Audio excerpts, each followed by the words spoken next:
আপা আমাদের আরেকটু সময় দেন। আমাদের যেহেতু মে দিবস, শ্রমিক লীগের মালয়েশিয়া সভাপতি নাজমুল হোসেন বাবুল একটু আপনাকে সালাম দিব। আপা আসসালামু আলাইকুম। আমি নাজমুল ইসলাম বাবুল, সভাপতি জাতীয় শ্রমিক মালয়েশিয়া। আপা আমি গত 6 সেপ্টেম্বর আপনার সাথে জীবনের প্রথম 1 মিনিট কথা বলে আমি জীবনে ধন্য, যে আমার জীবনে 42 বছর রাজনীতি আমি ধন্য, যে আমার সাকসেস, যে আমি আপনার সাথে কথা বলতে পেরেছি। তা আজকেও আমি দ্বিতীয়বার সুযোগ পেয়ে আমি নিজেকে ধন্য মনে করছি। আর আপনার জন্য দোয়া করি, আপনি সুস্থ থাকেন, ভালো থাকেন। আপনার ভালো থাকলে বাংলাদেশ ভালো থাকবে, আপনার ভালো থাকলে আমরা ভালো থাকবো।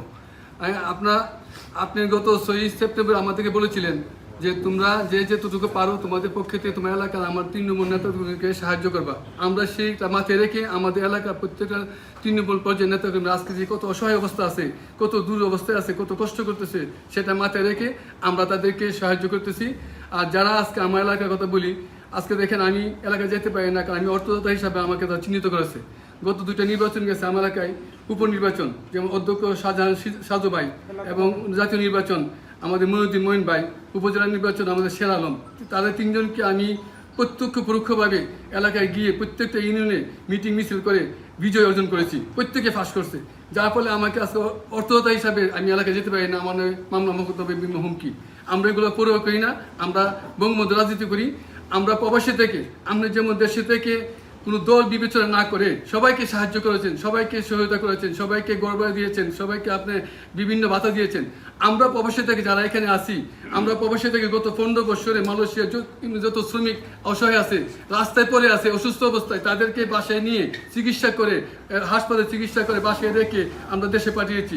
অনেক লাশ আমরা দেশে পাঠাই, এবং জেলখানে যারা আছে তারা আমরা বিবেচনা করি না কে কোন দলের, একে টিকিটে যেতে পারে না। আমরা এই আমাদের কামরুল ভাইয়ের নেতৃত্বে আমরা সবাই এখানে এই সহায়তার লোকগুলো আমরা পাঠাই। আমরা কিন্তু দেশের জন্য, আপনাদের সুনামের জন্য আমরা এগুলো করি, এবং নিজের স্বার্থের জন্য আমরা করি না। আজকে আমরা যে অবস্থায় আছে আমার এলাকায়, যে আমাদের মুক্তাদির ভাই, এই দলটাকে আমাদের এলাকায়, আমার সোহাইল উপজেলার কথা বলি আপা, একটা কথা মনে রেখে আমি আপনাকে যুক্ত করতেছি। আমার কারণ জীবনে আর কথা বলতে পারি কিনা, সুযোগ পাই কিনা যাই না, আজকে আপনার সুযোগ পেয়ে আমি নিজেকে ধন্য মনে করছি।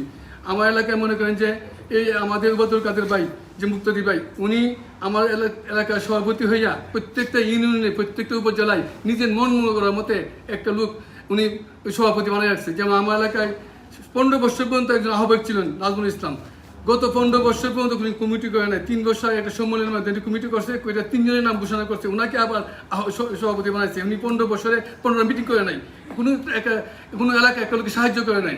কিন্তু আজকে আমরা এলাকায় আমার ছোট ভাই মুন্তু যুবলীগের সাবেক সভাপতি, সে কিছুদিন আগে জামিনে বেরিয়েছে, শের আলম সাবেক সভাপতি, সে মানুষকে সাহায্য করতেছে। এদের সহায়তায় আমি সবাইকে সাহায্য করতেছি। যেমন গত রাত্রে আমাকে, শুধু আমার এলাকা নাই, আমার যে যারা ফোন করে আমরা এগুলো করতেছি। গত রাত্রে আমাকে ইডেন কলেজে, মহিলা কলেজের ছাত্রী আমাকে ফোন করে বলতেছে, ভাইজান আমি আপনার নম্বরটা গ্রুপে পাইছি, আমাকে সাহায্য করেন। আমি সঙ্গে সঙ্গে গত রাত্রে 3000 টাকা পাঠিয়ে দিচ্ছি। এইভাবে আমরা সহায়তা করে যাচ্ছি। এবং গত 5 আগস্টের পর থেকে আমরা কামরুজ্জামান আমার নেতৃত্বে আমরা যারা এখানে আছি সবাই অনলাইন অফলাইনে আমরা কাজ করে যাচ্ছি, বিভিন্ন প্রতিবাদ করে যাচ্ছি, সভা করে যাচ্ছি। আমরা কোনো প্রয়োগ করি না, কোনো ভয় করি না। আমরা শেখ হাসিনার কর্মী, আমরা বঙ্গবন্ধুর কর্মী।